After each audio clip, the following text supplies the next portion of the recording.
Hello everybody. Protect the environment, protect life.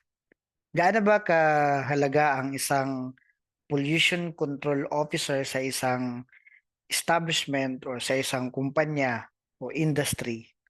At bakit kailangan mag-secure ng pollution control officer accreditation sa Department of Environment and Natural Resources sa ating bansa? Bago natin sagutin yan, bago natin pag-usapan yan, let me first share a video.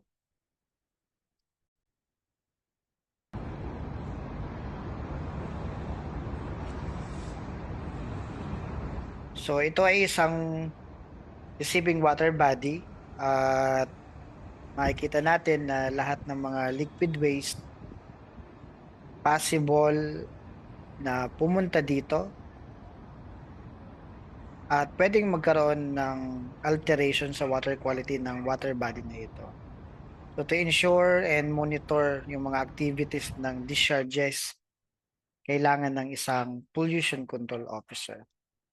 So the pollution control officers of an industry plays a vital role towards environmental compliance of the industry. Why secure pollution control officer accreditation sa DNR? Well, number one is legal compliance.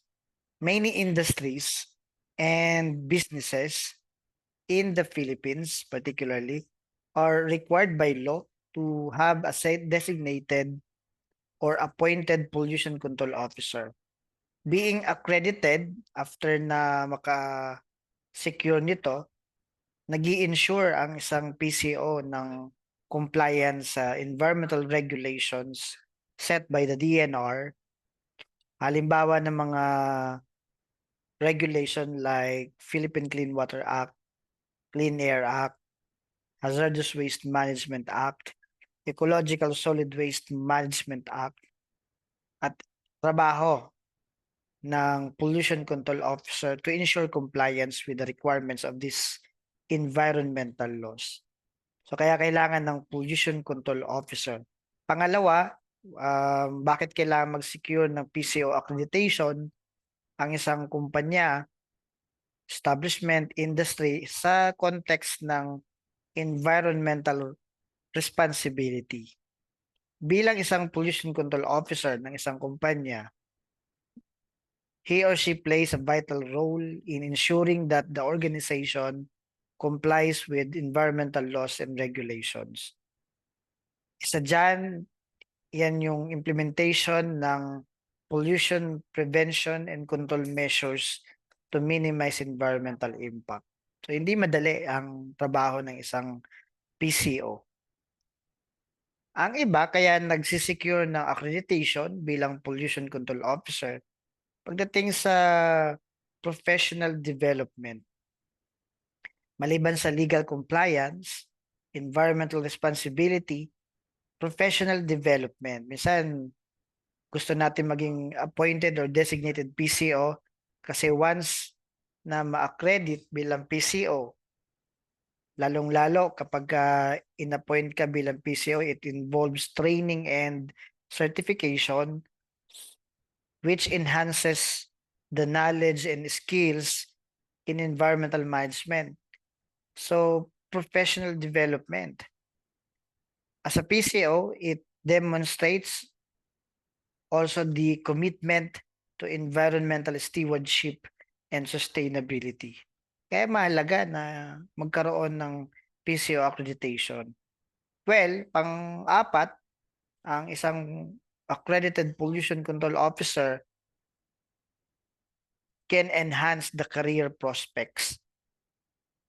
Kapag na-designate ka, na-appoint ka bilang pollution control officer at kung na-accredit ka ng DNR, merong career advancement, especially if the work is in industries such as manufacturing, mining, or any sector that involves significant environmental impact at ikaw yung nagsisiguro ng legal compliance. It can be an open door to roles specifically focused on environmental management and compliance. At kapag kabisado mo yan, pwede ka magkaroon ng business venture, business opportunities kapag kabisado mo na yung environmental management and compliance. At isa sa malaking bagay kung bakit may mga pollution control officer sa isang kumpanya, hindi lang dahil ito ay legal compliance, pagdating sa corporate reputation. Companies with accredited pollution control officers are seen as responsible corporate citizens committed to environmental protection. So, hindi ba basta ang isang kumpanya na may isang pollution control officer? At dahil nga it enhanced the reputation among stakeholders including customers, investors, and the community. So in summary, the acquisition or securing pollution control officer accreditation from DNR is an essential part for legal compliance, professional development, career advancement, and enhancing corporate environmental responsibility and reputation. It signifies the expertise in environmental management and the commitment to sustainable practices. Ngayon, saan ba si-secure, nag-a-apply ng PCO accreditation? As shown on the screen, yung pong website kung saan nag-a-apply ng accreditation dito sa pco.emb.gov.ph. All we have to do is sign up for an account.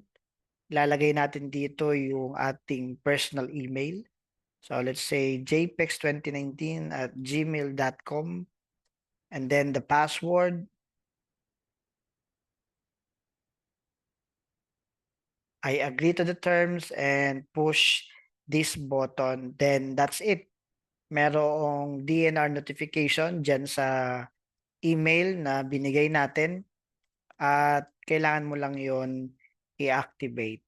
So kapag na-activate mo na yung account mo, kailangan mo pumasok doon sa system.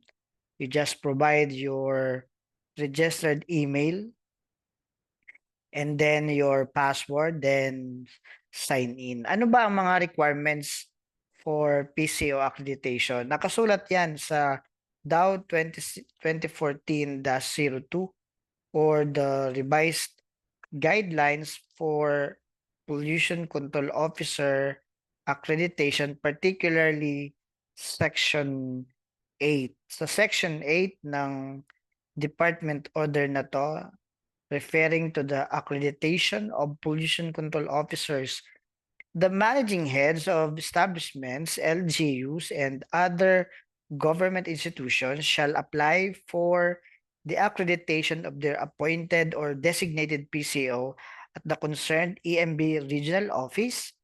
At ang mga requirements nito, letter of appointment or designation as PCO of the establishment, curriculum vitae with ID picture of the appointed or designated PCO, the notarized affidavit of joint undertaking of the PCO and the managing head, the certificate of training of basic PCO training, at dinadagdagan yun ngayon ng certificate of managing head training, so dalawa. And syempre, kung license ang isang applicant, kailangan mag-submit ng PRC ID, lalong-lalo kung category B type of establishment. Sa susunod na videos, pag-usapan natin yung categorization of establishment.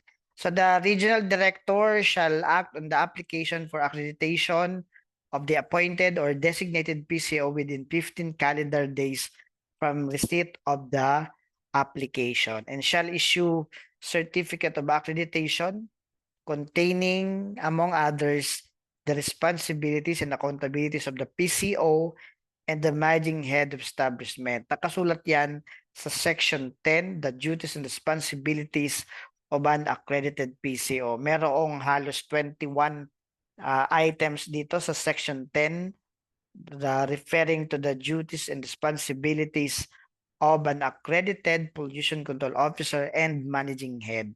So finally, kapag ikaw ay naging isang pollution control officer, you are duty bound to perform the duties and responsibilities entrusted to you by the Regional Director of Environmental Management Bureau, Regional Office, pursuant to Section 10 of the DAO 2014-02. And ganun nga ang mangyayari, as a pollution control officer, you are playing vital role sa company dahil nga legal compliance, ano po, kay mayroon talagang legal compliance na gagampanan ang kumpanya through the PCO, environmental responsibility, professional development, career advancement, and then corporate reputation. So maraming salamat for watching this video. I am Engineer Jeric Picasso. Protect the environment, protect life.